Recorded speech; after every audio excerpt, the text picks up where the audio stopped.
하나님께서 저희들에게 주시는 말씀은 에스더 4장 10절부터 17절까지의 말씀입니다. 제가 가진 성경은 구약 754면에 있습니다.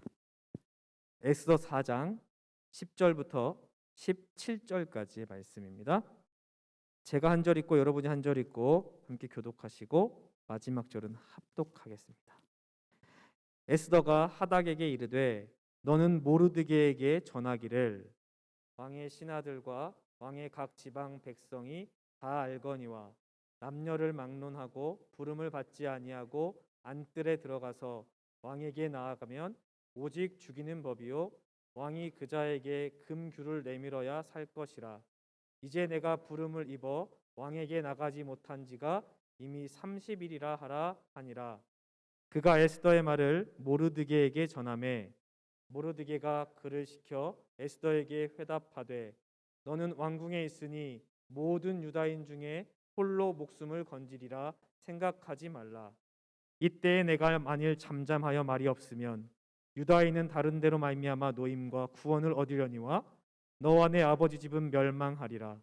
내가 왕후의 자리를 얻은 것이 이때를 위함이 아닌지 누가 알겠느냐 하니 에스더가 모르드게에게 회답하여 이르되 당신은 가서 수산에 있는 유다인을 다 모으고 나를 위하여 금식하되 밤낮 3일을 먹지도 말고 마시지도 마소서. 나도 나의 시녀와 더불어 이렇게 금식한 후에 규례를 어기고 왕에게 나아가리니 죽으면 죽으리이다 하니라. 모르드게가 가서 에스더가 명령한 대로 다 행하니라. 아멘. 할렐루야. 네, 우리 금요일과 토요일 어제 이틀에 걸쳐서 우리가 귀한 말씀을 계속 하나님께 받고 있는데요. 오늘 수련의 마지막 날, 또 주일 예배 마지막 메시지를 함께 들으려고 합니다. 오전에 섬기시는 교회 또 사역 감당하시고 그래서 조금 늦게 오셨습니다. 천안에서 또 오시니라고 우리 소병진 목사님 나오셔서 말씀 전해주실 텐데 저희가 마지막에 예배기 때문에 감사 인사하고 이런 시간이 없습니다. 설교하시고 기도하시고 축도하시고 또 다시 내려가실 거거든요. 이틀 동안 오늘까지 참 수고 많으셨습니다. 감사합니다. 이 시간에도 하나님께서 목사님 통해서 저희들이 은혜 주시기를 원합니다. 이런 마음 담아서 목사님 나오실 때 큰 박수로 환영하도록 하겠습니다.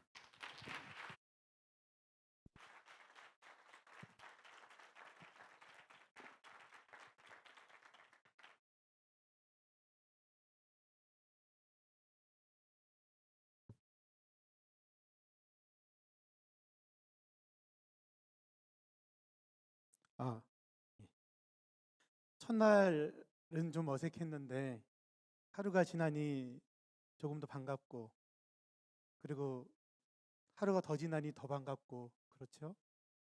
저는 개인적으로 이 마이크랑 좀 더 친해진 것 같아요. 첫날은 못 켰고, 둘째 날은 뮤트를 못 불었고, 오늘은 한 번에 됐습니다. 요즘 많이 쓰이는 말 중에 실화냐라는 말이 있죠. 보통 언제 쓰죠? 이거 진짜냐? 진짜라는 확신? 가짜 아니다. 이런 믿을 수 없다. 이럴 때 흔히 많이 씁니다. 실화냐? 성경은 실화죠? 역사적인 사실을 담고 있는 실화입니다. 우리는 때로 역사적인 사실을 담고 있는 그 기반으로 드라마나 영화를 제작해서 만들고 방영합니다. 그러한 장르를 사극이라고 하죠. 우리나라뿐만 아니라 세계적으로 그런 추세가 있어서 넷플릭스를 보면 카테고리 중에 역사라는 카테고리가 있어서 중세 시대라든가 예전 시대에 대한 그런 배경을 담고 있는데, 또 그 중에는 실제 있었던 일을 기반으로 이렇게 만들어진 그러한 작품들도 있습니다. 오늘 본문에 등장하는 이 에스더서 말씀은 역사적인 사실이고, 그 내용은 정말 영화나 드라마로 만들어도 손색 없는 스토리를 자랑합니다. 본문은 시간 관계상 4장 10절부터 17절까지 말씀으로 정했지만 오늘 설교는 에스더서 말씀을 폭넓게 다루려 합니다. 말씀을 준비하며 만약 에스더서 말씀으로 영화나 드라마를 만든다면 어떨까라는 생각을 하고요. 그래서 제목을 좀 잡았습니다. 오늘 본문의 원래 제목은 복음은 비전입니다인데 부제가 있어요. 부제가 뭐냐면 수상궁의 비선실세 이렇게 정해 보았습니다. 비선실세라는 말이 원래는 그렇게 사람들이 쓰는 표현이 아니었어요. 근데 뭐 정치 관계된 어떤 사건을 기점으로 모두가 다 그 뜻을 아는 흔한 단어가 되어버렸죠. 비선실세라는 말의 뜻이 뭐냐 하면 드러나 있지 않고 숨어있는 권력자라는 뜻입니다. 자, 그러면 오늘 본문의 주인공이 누구죠? 에스더. 수상궁의 비선실세는 누굴까요? 에스더. 숨어있는, 드러나지 않고 숨어있는 권력자가 바로 에스더를 이야기합니다. 원래 영화나 드라마를 볼 때 재밌게 보려면요, 등장인물에 대한 이해가 있어야 합니다. 오늘 본문에 등장하는 등장인물들을 먼저 좀 살펴보려고 하는데요. 에스더서 1장 1절로 2절 말씀 자막이 있죠? 한번 읽어볼까요? 시작. 이 일은 아하스웨로 왕 때에 구스까지 127지방을 다스리는 왕이다. 당시에 아하스웨로 왕이 수산궁에서 즉위하고, 아하스웨로 왕은 요지부동 권력 서열 1위입니다. 성경은 아하수에로라고 말하는데 이 왕은 역사적으로 크세로 크세스라고 불려요. 성경에는 바사라고 기록되어 있는 페르시아의 왕이었습니다. 역사는 크세르 크세스 왕을 이집트의 반란을 진압하고 그리스를 정벌했던 왕으로 기록합니다. 영화 300이라고 아셔요? 그 몸매 좋은 남자들이 초콜릿 복근을 막 자랑하는 그런 영화인데, 그 영화에 보면 그 코걸이 피어싱을 하고 귀걸이에 금목걸이를 치렁치렁하고 코끼리 타고 나는 관대하다 하는 그 등장인물이 있어요. 몇몇이 아는데 그 사람이 크세르 크세스입니다. 그 당시에 페르시아가 다스렸던 어마어마한 제국을 전체 총괄하는 왕이니 서열 1위가 분명하지요. 그 다음에 권력순위 2위는 하만이라는 사람입니다. 에스더서 3장 1절 2절 말씀 함께 읽겠습니다. 시작. 그 후에 아하스웨로 왕이 아각 사람 함무다다의 아들 하만의 지위를 높이 올려 함께 있는 모든 대신 위에 두니 대궐문에 있는 왕의 모든 신하들이 다 왕의 명령대로 하만에게 꿇어 절하되 모르드게는 꿇지도 아니하고 절하지도 아니하니. 아하수에로 왕이 함무다다의 아들 하만이라는 사람의 지위를 높여서 모든 신하들 위에 뒀어요. 그러니까 서열 2위가 된 겁니다.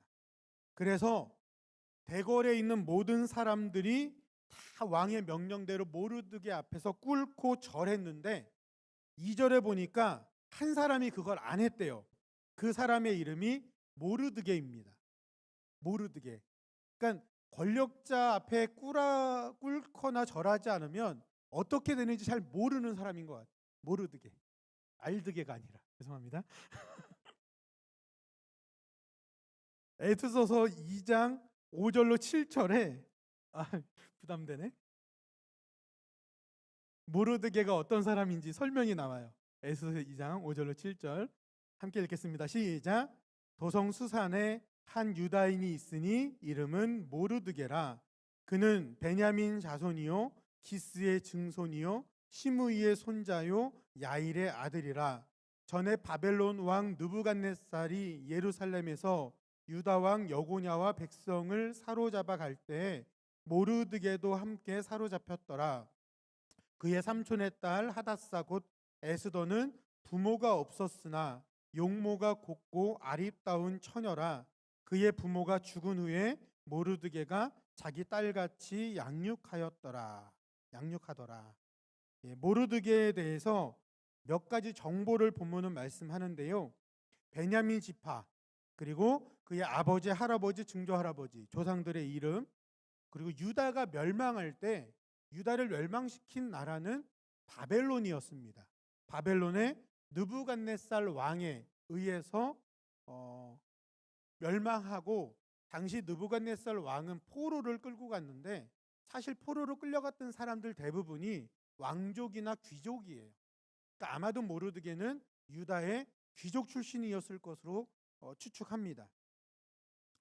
느부갓네살이 다스리던 바벨론이 몇몇의 왕을 거친 다음에 페르시아에 의해 멸망하고, 바벨론이 다스렸던 모든 지역을 페르시아가 다스리게 됐는데, 그때 이 모르드게는 예루살렘으로 귀환하지 않고 페르시아 바사 수산의 수산궁에 머물러 살게 된 사람이다라는 겁니다. 위 말씀에 네 번째 인물이 함께 나왔습니다. 7절 말씀 함께 읽겠습니다. 시작. 그의 삼촌의 딸 하다사 곧 에스더는 부모가 없었으나 용모가 곱고 아리따운 처녀라. 그의 부모가 죽은 후에 모르드게가 자기 딸같이 양육하더라. 저는 성경을 공부하고 신학대학원 준비하거나 공부할 때 막연하게 모르드게가 이 에스더의 삼촌이라고 생각을 했어요. 그러니까 삼촌과 조카 관계라고 생각을 했는데, 본문은 삼촌의 딸 에스더 하는 거 보니까 사촌 동생이에요. 근데 딸같이 양육하더라라는 말을 보니까 나이 차이가 좀 나는 사촌 동생. 그러니까 포로로 끌려가서 아마 부모님들은 어떻게 이제 돌아가셨든지 친척 사촌 오빠가 사촌 동생을 어렸을 때부터 딸처럼 키워서 그렇게 자라난 것이 에스더입니다. 그러니까 에스더는 그렇게 자라다가 특별한 지위에 올라서게 되는데, 2장 17절 말씀 보겠습니다. 2장 17절 시작. 왕이 모든 여자보다 에스더를 더 사랑하므로 그가 모든 처녀보다 왕 앞에 더 은총을 얻은지라. 왕이 그의 머리에 관을 씌우고 와스디를 대신하여 왕후로 삼은 후에 에스더는 왕후가 되었습니다. 등장인물을 살펴봤으니까 이제 사건을 살펴봐야죠. 발단은 두 번째 권력자인 하만이 모든 사람이 자기에게 꿇어 절하고 엎드리는데, 그렇게 하지 않는 사람 한 사람이 눈에 들어왔어요. 그 사람의 이름이 모르드게입니다. 불쾌했어요. 내가 이 전체 페르시아라는 제국의 왕 다음가는 서열이고, 누구든지 나를 보면 엎드리고 꿇어 절하는데 감히 저 모르드게가 나를 보고 절하지 않는구나, 눈여겨보고 그에 대해 조사도 했던 것 같아요. 왜 그러면 모르드게는 하만에게 절하지 않았을까? 그 이유 정확하게는 알 수 없지만 3장 4절, 에스더서 3장 4절 말씀에 보면 힌트가 나와요. 왜 절하지 않았는지 한번 보겠습니다. 3장 4절입니다. 시작. 날마다 권하되 모르드게가 듣지 아니하고 자기는 유다인임을 알렸더니 그들이 모르드게의 일이 어찌 되나 보고자 하여 하만에게 전하였더라. 그러니까 주변 사람들이 모르드게의 옆구리를 쿡쿡 찌르면서 절하라고, 절해야 된다고, 그때 모르드게 말을 듣지 않고 나는 유다인이다라고 전했어요. 그러니까 모르드게에게 절해야 된다라는 그 주변 사람들의 말을 듣지 않고 나는 유다인이다라는 것을 전했던 것으로 봐서, 모르드게가 하만에게 꿇어 절하지 않았던 이유는 민족적, 신앙적 이유일 확률이 높습니다. 물론 자세한 건 몰라요. 정말 궁금하신 분은 이 다음에 천국 가서 모르드게를 만나서 물어보세요. 왜 절 안 했는지. 근데 분명한 것, 유다인임을 밝혔기 때문에 민족 역사적, 신앙적 이유에서 발견하기가 쉬워요. 모르드게의 소식을 들은 하만은 분노했습니다. 어떻게 나에게 절을 안 할 수 있는지. 그리고 모르드게의 출신을 파악해 보니까 그 바벨론의 포로로 끌려온 포로 출신이에요. 출신 자체도 천박해. 감히 그 천박한 포로 출신이 나한테 절을 하지 않아? 복수를 하려고 계획을 하는데, 모르드게 개인 한 명한테만 복수하는 것은 복수가 되지 않는다고 생각하고 자기의 지위에 걸맞게 처절하게 복수를 해줘야 된다고 생각을 했어요. 그래서 서열 1위인 왕의 뇌물을 주고 왕의 허락을 맡아서 왕의 도장으로 칙령을 전체 페르시아에게 공포하는데, 칙령의 내용이 뭐냐 하면 특정한 날을 정해서 그 날 주변에 유다인이 보이면 누구든지 그 유다인을 해치거나 재산을 노략해도 죄를 묻지 않겠다라는 내용의 조서였어요. 그러니까 이게 되게 어마무시한 거예요. 옆집에 유다에서 온 사람들이 이미 바벨론 포로기가 70년이었으니까 70년 플러스 알파에서 뭐 한 100년쯤 살고 있다고 하면 나름 그 집안도 대를 이어가며 나름 기반을 잡고 살 텐데, 유다인 출신을 알고 있으면 정해진 그날에 총이나 칼을 들고 그 사람들을 죽이고 재산을 뺏어도 그 페르시아 제국 안에 누구에게도 죄를 묻지 않겠다는 칙령이 공포가 되려는 거예요.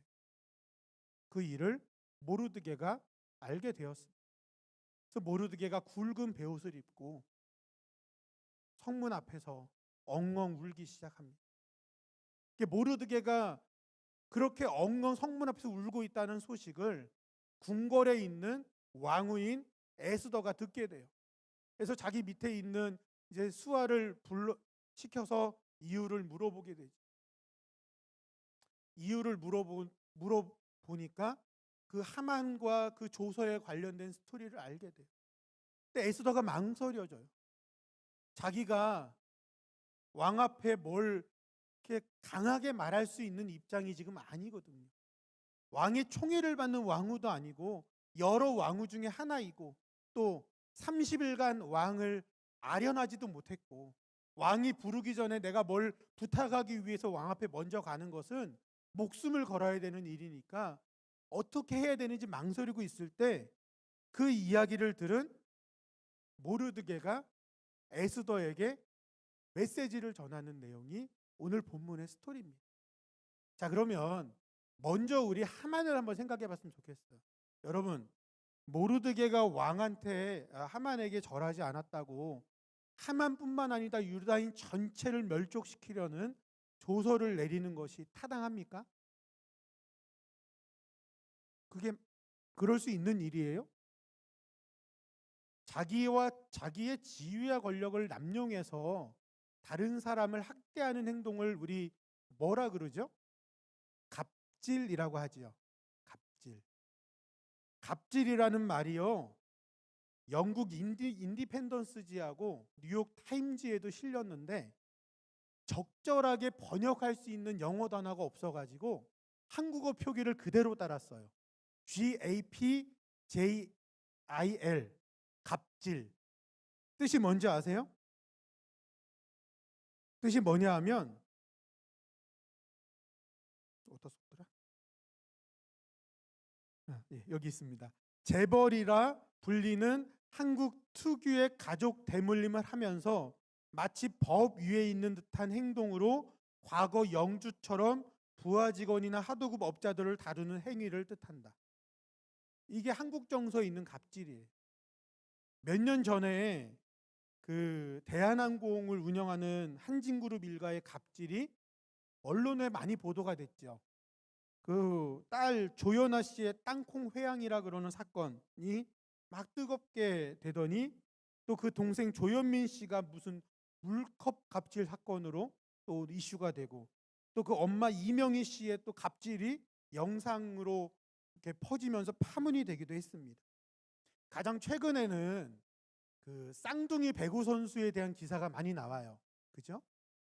근데 뭐 기사를 좀 읽어보면 기자의 눈이 본인의 관점이니까 다른 사람 입장에서 보면 뭐 좀 다를 수 있는 양측의 입장에 따라서 생각이 갈릴 수는 있지만 곰곰이 기사를 가만히 보면 그 쌍둥이 자매가 어렸을 때부터 출중한 외모와 출중한 실력 때문에 특혜를 받았던 것 같아요.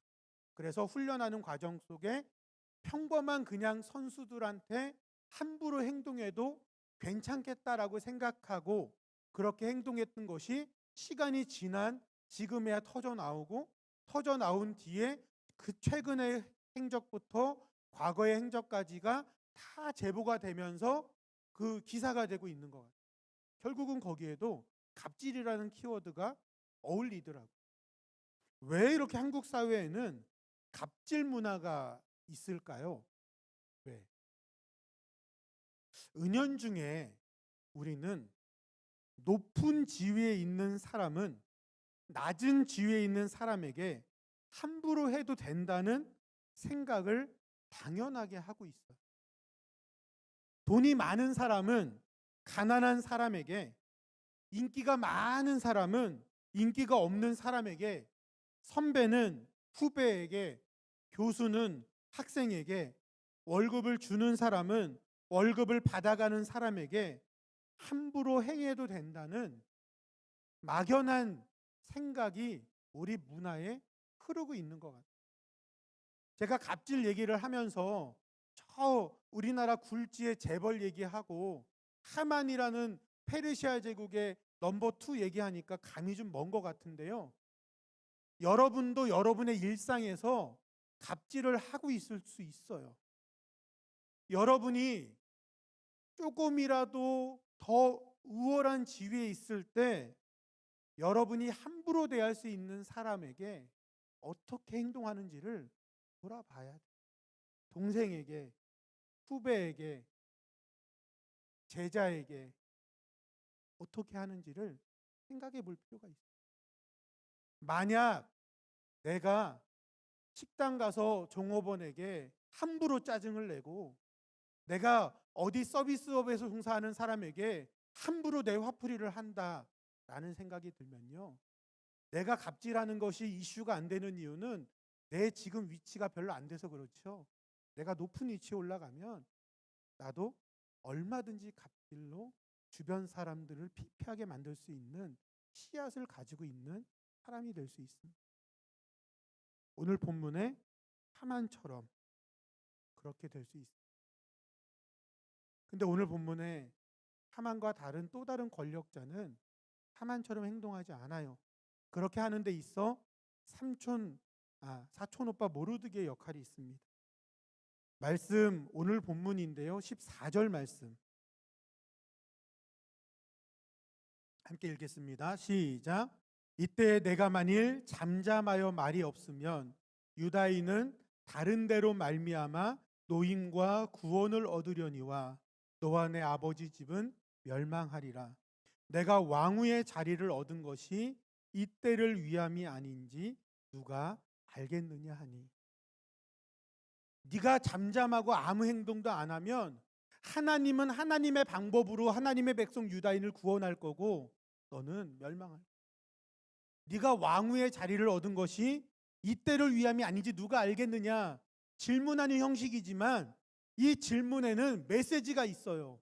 네가 왕후가 된 게 네가 예쁘고 네가 잘나서 된 것이 아니라 하나님께서 이때를 예비해서 세워주신 자리에 네가 그 자리에서 너를 보신하고자 아무런 행동도 하지 않는다면, 하나님이 세우신 그 자리에 선한 영향을 끼치지 않는다면 하나님은 그 자리를 뺏으실 수도 있다는 말씀을 하시는 거예요.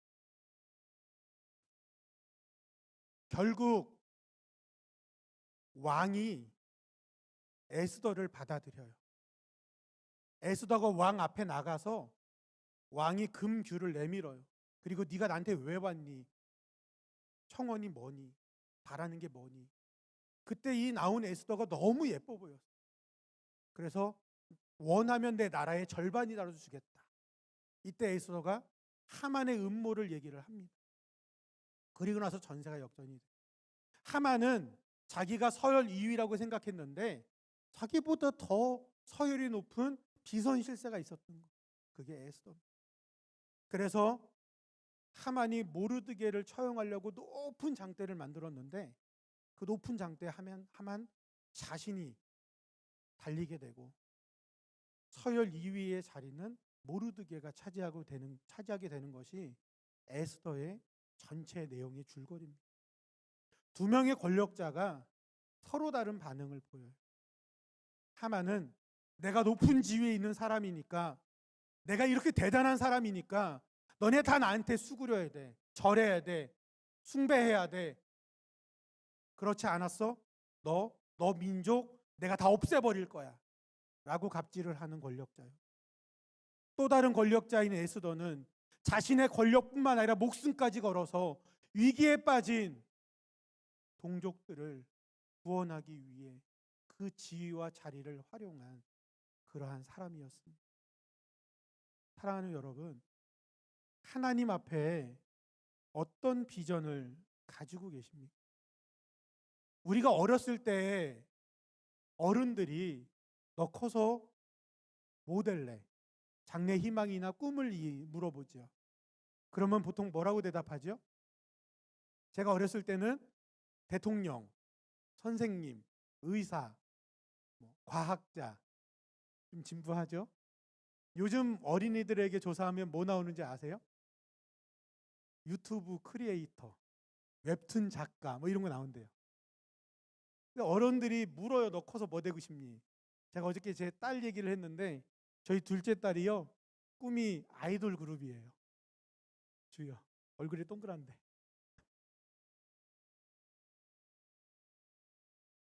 근데 그렇게 어린 시절 장래 희망을 생각하고 꿈을 생각하는 거하고 하나님 안에서 비전을 생각하는 게 크게 다르지 않은 경향이 있어요. 내가 선생님이 되고 목표한 대로 의사가 되고 뭐가 되고 좋은 직장에 취업하고 높은 직급에 올라가고 그것이 나의 비전이 되고 꿈을 이루는 것이 되고 장래 희망이 이루어지는 것이 된다라고 자꾸만 우리에게 말하는 풍조 가운데 우리는 살고 있어요. 근데 여러분, 그게 되면 끝인가요? 내가 뭔가 높은 목표를 설정하고 그것을 이뤄내면 끝인가요? 근데 세상은 거기까지만 말하기 때문에 무수히 많은 사람이 다른 사람이 우러러볼 만한 자리를 목표하고 마침내 그 자리에 올라가서 하는 행동은 갑질이 되는 거예요. 내가 대단한 사람이니까 나한테 함부로 하지 마. 오늘날도 얼마나 많은 하만이, 예비 하만들이 임용고시를 준비하고 있고 사법고시를 준비하고 있고 행정고시를 준비하고 있고 좋은 대학에 가기 위해 독서실에 도서관에서 준비하고 있는지 스펙을 쌓고 있는지 알지 못합니다. 목표가 잘못 설정이 된 거예요. 의사가 되는 게 목표면, 선생님이 되는 게 목표면 그게 되면 그냥 끝나거든요. 그게 비전이라고, 그게 꿈을 이루는 거라고 자꾸만 말하는 세상 가운데 우리가 살고 있기에 그렇게 된 다음에 갑질을 하는 어그러진 인성은 누구도 책임질 수 없는 사회 풍토가 돼버렸어요. 하나님이 말씀하신 비전은 그렇지가 않습니다. 오늘 본문의 에스더를 바라보세요. 하나님이 여러분을 통해 어떻게 쓰시고자 하는지, 내가 원하는 비전을 이루면 어떻게 살아야 되는지에 대한 각자의 나름대로의 신앙의 고백이 진정한 고백입니다. 의사가 되기 위해서 왜 의사가 돼야 되는지 고민해야죠. 나는 생명을 살리는 의사가 돼. 그러면 비전은요, 의사가 아니라 생명을 살리는 데 방점이 찍혀요. 방황하는 어린이들을 올바른 길로 인도하는 교사가 되겠다라는 게 비전이면요, 방점은 교사가 아니라 방황하는 어린 생명들을 올바른 길로 인도하는 데 찍혀야 되는 거예요. 그것이 오늘 우리에게 하나님 말씀하시는 비전입니다. 여러분의 인생을 어떻게 설계해 나가시겠습니까? 어떠한 삶을 사시겠습니까? 세상의 풍토대로 그저 높아지는데, 다른 사람보다 올라가는 데만 목표로 삼고 갑질하며 살아가는 삶이 되어야 하겠습니까? 믿는 사람은 그러면 안 되잖아요. 사랑하는 여러분, 세상의 방법이 아닌 하나님의 방법으로 복음 안에서 여러분의 비전을 찾으시길 바랍니다. 지금 여러분의 삶의 자리에서, 앞으로 여러분이 목적하고 계획하는 자리에서 내가 하나님 안에 어떻게 살아갈까? 선생님이 되기 원하신다면 나는 어떤 선생님이 될까? 사회복지사가 되기 원하면 나는 어떤 사회복지사가 될까? 군인이 되기 원하면 나는 어떤 군인이 될까? 나를 표현하는 설명을 믿음 안에 찾아가세요. 그것이 여러분을 통해 일하고자 하시는 하나님의 비전입니다. 그래서 복음은 비전입니다. 예전에 책을 보다 우연히 봤던 글이 하나 생각이 나요. 옷걸이, 옷장에 옷걸이가 많이 걸려 있어요. 근데 그 중에 굉장히 예전부터 있었던 선배 옷걸이가 있는데, 갓 들어온 옷걸이에게 교훈을 하는 거예요. 야, 앞으로 네가 어떤 옷을 걸게 되면 너는 그 옷이 아니라 옷걸이란 사실을 명심해라. 왜 그걸 그렇게 강조하시죠? 지금까지 무수히 많은 옷걸이가 자기가 명품 옷인 줄 알고 착각하더라. 성경에요, 무수히 많은 인물 중에 훌륭한 인물, 나름대로의 흑역사들이 있어요. 다윗도 있고 솔로몬도 있고 뭐 바울도 있고 흑역사가 있어요.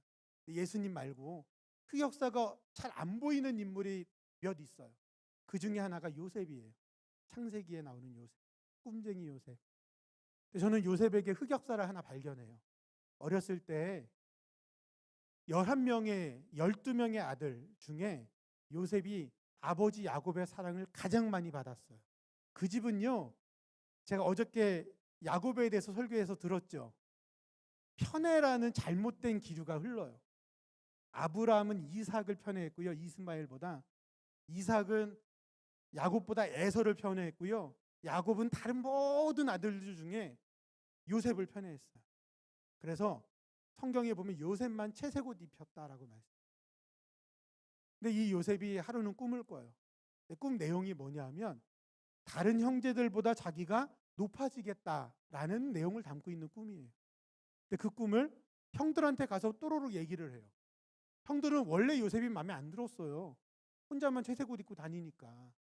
요즘으로 치면 다들 그냥 시장에서 옷 입는데 형제 한 명만 나이키, 명품 입히는 거예요. 그러니까 요셉이 그냥도 형들의 미움을 받는데 내가 당신들보다 높아지고 당신들이 나에게 절할 거라는 내용의 메시지를 담은 꿈 얘기하니까 형들이 속이 뒤집어지죠. 그 요셉을 애고로 팔아넘겨요. 이 요셉이 왜 형들에게 그 꿈 얘기를 했을까? 어리석게 안 하고 그냥 품고 있으면 되는데. 그때 요셉 나이가 17세라고 되어 있거든요. 17세면 고등학교 1학년, 2학년 나이예요. 알 거 다 알아요. 바보 같아. 근데 바보 같은 행동을 왜 했을까 곰곰이 생각해 보면 저는 채색 옷에서 그 답을 찾아요. 나만 채색 옷 입었거든. 아버지의 총애를 받는 형들보다 나은 존재. 형들의 불평불만을 아버지께 얘기할 수 있는 사람. 형들보다 나은 존재. 그 의식의 발로가 아니었을까 싶어요. 근데 요셉이 왜 채색 옷 입었는지 아세요? 왜 아버지의 사랑을 가장 많이 받았는지 아세요? 그 어머니 라헬이 가장 사랑받는 부인이었기 때문이에요. 다른 이유 하나도 없어요. 요셉이 잘나서 채색 옷 입은 이유는 요만큼도 없어요. 그냥 엄마를 사랑하니까 아빠가 입혀준 거예요. 내가 잘난 줄 알면 문제가 생겨요. 여러분 지금 한 사람 한 사람에게 채색 옷을 하나님이 입혀주세요.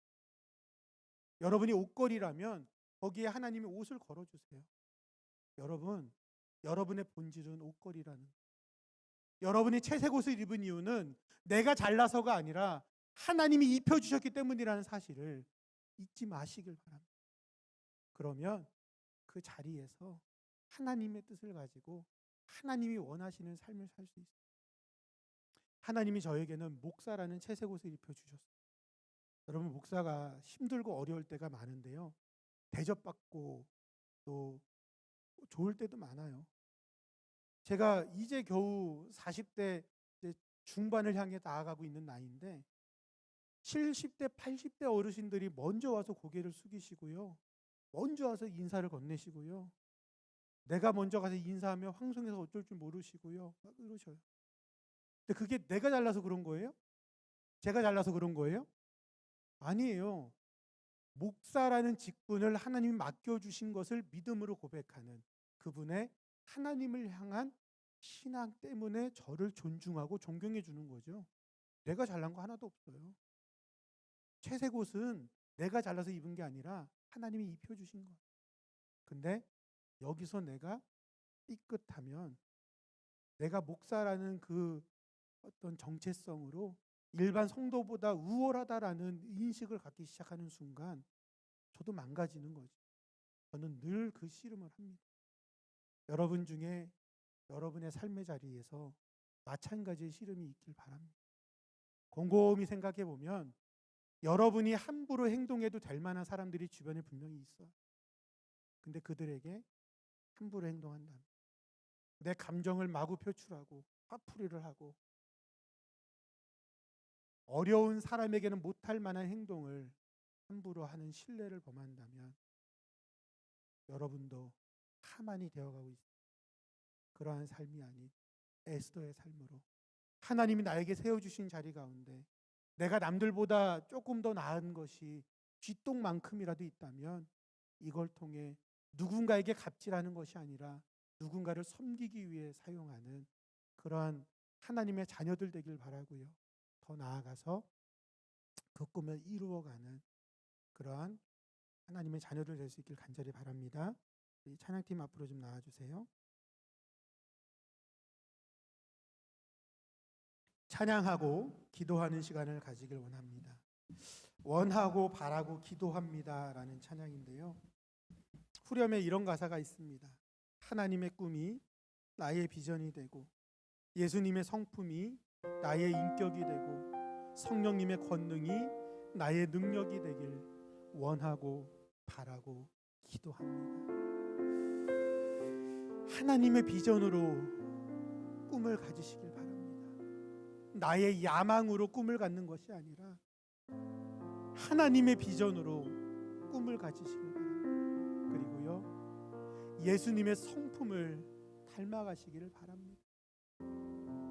내가 함부로 대할 수 있는 주변의 사람들 누가 있는지 생각해보고 혹 그들에게 나도 모르는 사이에 은연중에 갑질했다면 그러한 삶의 모습들을 이 시간 회개하며 예수님 닮은 성품으로 살아가게 하여 주시옵소서. 마지막으로 예수님의 권능이 여러분의 삶의 자리에서 드러나기를 바랍니다. 저는 신앙을 가지고 이 땅을 살아가는 기독 청년들이 이 세상에서 당당하길 원해요. 세상의 가치, 세상의 기준에도 꿀리지 않는 실력과 능력을 갖추길 원해요. 여러분, 성령님이 함께 하실 때 해낼 수 있습니다. 준비하고 노력하고 애쓰는 삶의 현장, 믿음 가운데 기도 가운데 노력하며 하나님께 맡겨드리면 성령님이 이루어지십니다. 성령님이 이루어 주십니다. 그것을 믿음으로 고백하며 함께 찬양하고 기도하겠습니다.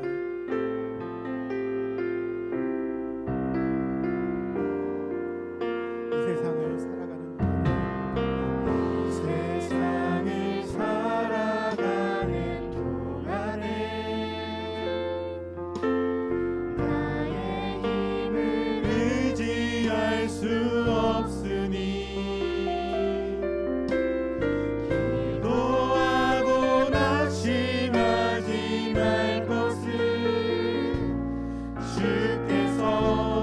소망이 되시리라. 이 세상을 살아가는 동안에 이 세상을 살아가는 동안에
하나님의 꿈이 나의 비전이 되고 예수님의 성품이 나의 인격이 되고 성령님의 권능이 나의 능력이 되길 원하고 바라고 기도. 마지막으로 찬양합니다. 하나님의 꿈이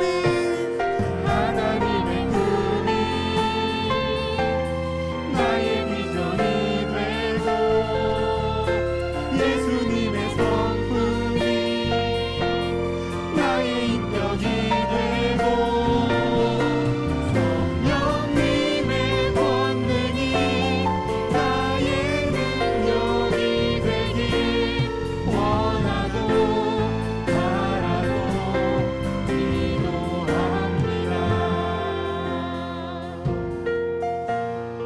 사랑하는 여러분, 여러분의 삶의 현장에서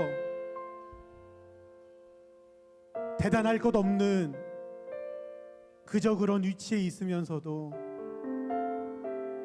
내가 함부로 대할 수 있는 사람들에게 쥐꼬리만한 나의 힘도 권력도 권세도 가진 것이라고 그거 이용해서 괴롭히고 갑질하고 그렇게 하만이 되어 살아가진 않으셨는지요?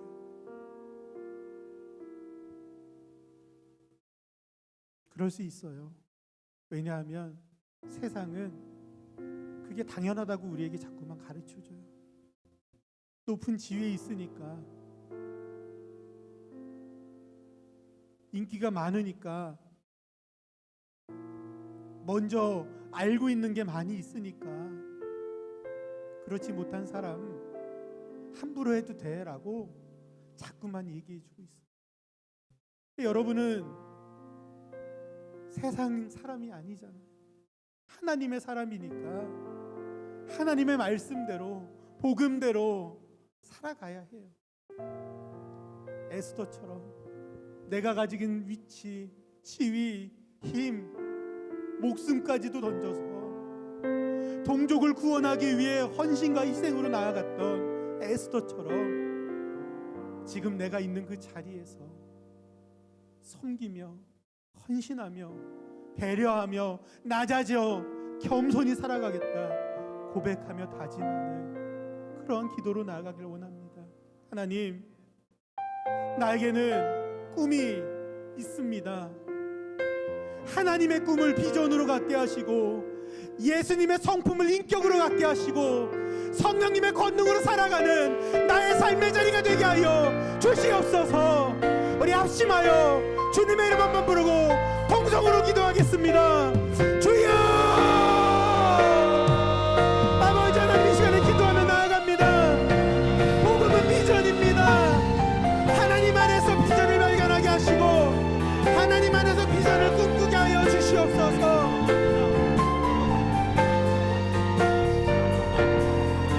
아버지, 온전히 주님의 은혜를 구하고 능력을 구하오니 하나님 안에 나아가는 심령이 되게 하여 주시고 주님이 기뻐하시는 모습으로 나아가는 우리 아버지 하나님의 자리에 쓰도록 주여 아버지 하나님 들어주시길 하여 주시옵소서. 주님 은혜를 구하고 영광을 구하오니 새벽 인사님께 작은 것을 넣어주시고 은혜와 능력 주셔서 하나님의 사랑으로 나아가는 삶의 자리가 되게 하여 주시옵소서. 갑질하지 않게 하시고 섬김으로 겸손으로 나아가는 하나님의 자녀의 삶을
우리 하나님께 영광의 박수 올려드리겠습니다.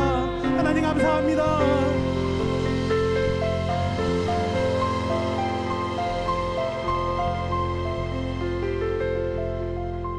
기도하겠습니다.